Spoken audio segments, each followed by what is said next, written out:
What's up, everybody? Billtendo here, and today we're going to talk about one of my favorite games. It's on PlayStation 2. It's Dark Cloud 2. Dark Cloud 1 is actually my favorite game of all time. Dark Cloud 2 is phenomenal, and most people prefer the second one for various reasons that I'll get into in just a moment. First of all, this game was released at the tail end of 2002. It was made by Level 5 Gaming, and they made a number of PS2 games like Rogue Galaxy and Dragon Quest VIII, and of course Dark Cloud 1.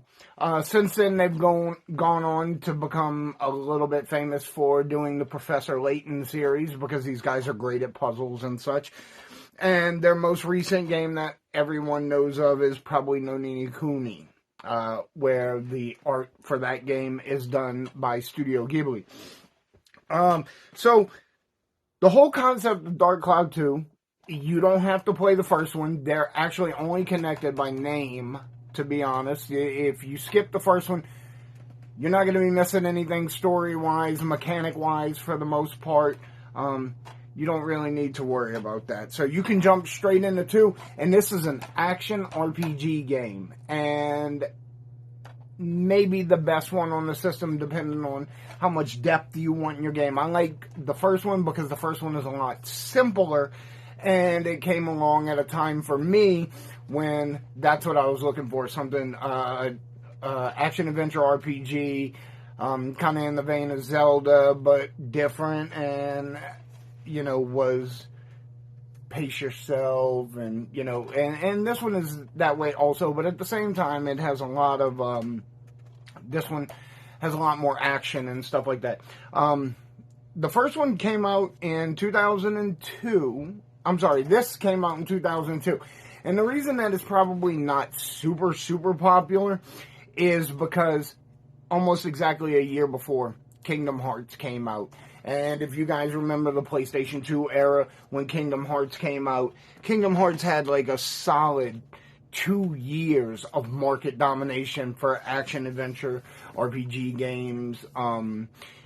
They completely dominated. Anything that came out in that time span was completely glossed over. So, unfortunately, Dark Cloud 2 didn't get the traction that it deserved. It didn't get the respect that it deserved. And as time goes on, more and more people respect the game.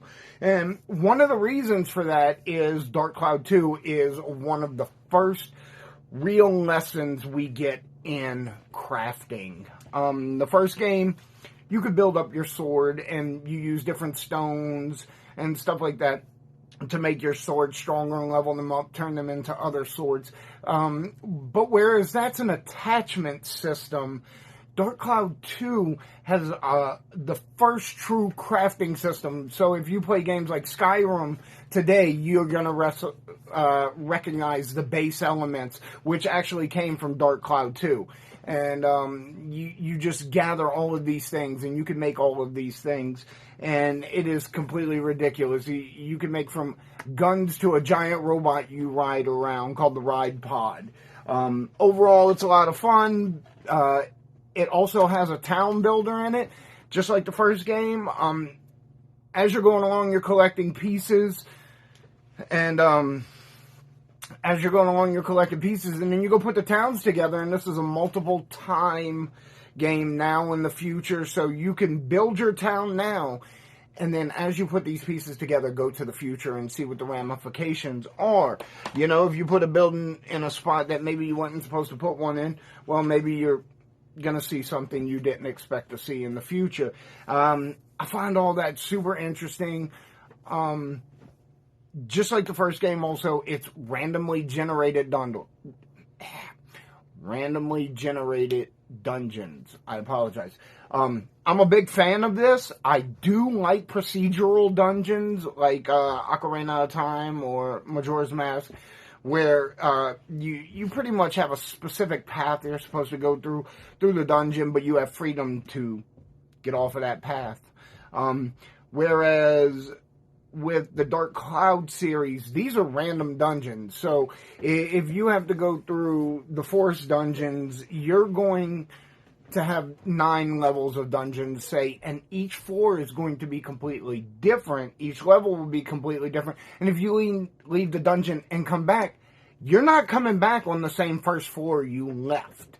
It's going to be shaped differently. The layout will be different. The monsters may be different. It's a very interesting concept, and I do like randomly generated dungeons. I think Dark Cloud does it a lot better than Persona 3 or 4 does. Probably some of the best randomly generated dungeons. But overall, I've got to say, if you like action RPGs, if you like crafting, and also the artwork is top notch and so phenomenal on this. Like, it's very hard to describe. You should look up gameplay footage.